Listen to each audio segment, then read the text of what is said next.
હાઈકોર્ટે સ્ટે આપ્યો છે। રાયખડમાં સલમાન એવન્યુને એએમસી દ્વારા તોડવાની કામગીરી કરાતી હતી।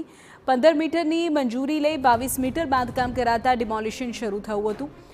ગેરકાયદે બાંધકામ સામે હવે કાર્યવાહીના આદેશ પણ આપવામાં આવ્યા હતા। જોકે ડિમોલિશનની કામગીરીનો રહીશોએ વિરોધ કર્યો।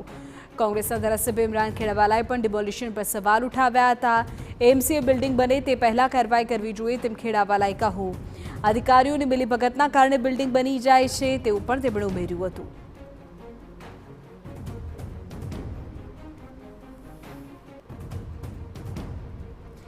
શહેરના રાયખડ વિસ્તારમાં આવેલા સલમાન એવન્યુને એએમસી દ્વારા તોડવાની કામગીરી શરૂ કરાઈ હતી, જેના પર હાઈકોર્ટે સ્ટે આપ્યો છે। વાસ્તવમાં ગેરકાયદે બાંધકામમાં 2 માળને તોડવા માટે એએમસીના અધિકારીઓ પહોંચ્યા હતા। તે દરમિયાન સ્થાનિકોએ વાંધો ઉઠાવ્યો। સ્થાનિકોનો આરોપ છે કે જ્યારે એવન્યુને મંજૂરી અપાય ત્યારે કેમ ગેરકાયદે હોવાનું તંત્રના ધ્યાને ન આવ્યું।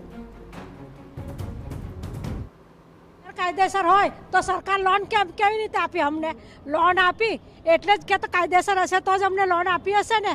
પછી આ લોકો કેવી રીતે ગેરકાયદેસર કે છે? આ લોકો એમને હમણાંથી નથી, આ 10 વર્ષથી બનેલો છે।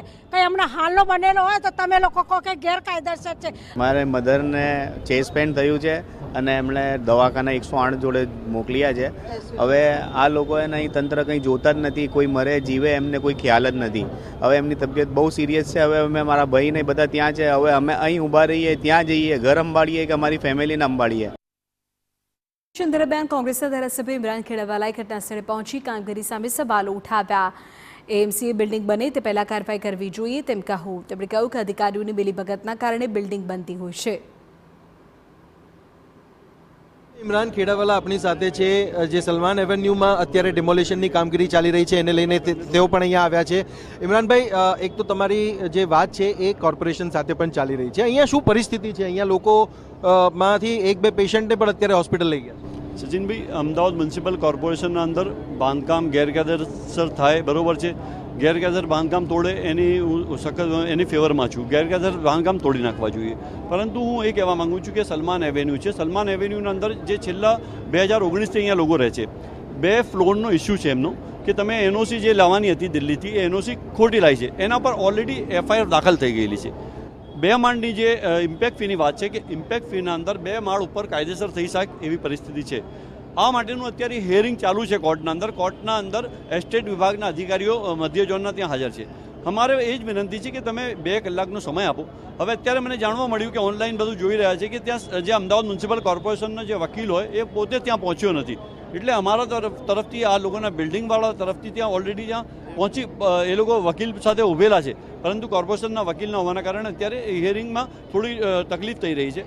એટલે અડધો કલાકના અંદર જે પણ ડિસિઝન આવે, કોર્ટ કહેશે કે આ બિલ્ડિંગના ઉપરના 2 માળ તોડી નાખો તો તમે તોડી નાખજો, પરંતુ માનવતાના ધોરણે। ક્યારે 2 લોકો ત્યાં હોસ્પિટલમાં લઈ ગયા, ત્રીજા વ્યક્તિને અહીંયા તબિયત ખરાબ થઈ, તો માનવતા જેવું છે કે નહીં? અરે ગુજરાત રાજ્યના મુખ્યમંત્રી તો સરળ સ્વભાવના છે, તો કાયમ કહે છે, એ તો કોઈનું ઝૂંપડું બી તૂટે તો એ બૂમો પાડે છે, કમસે કમ કહેતા હોય છે।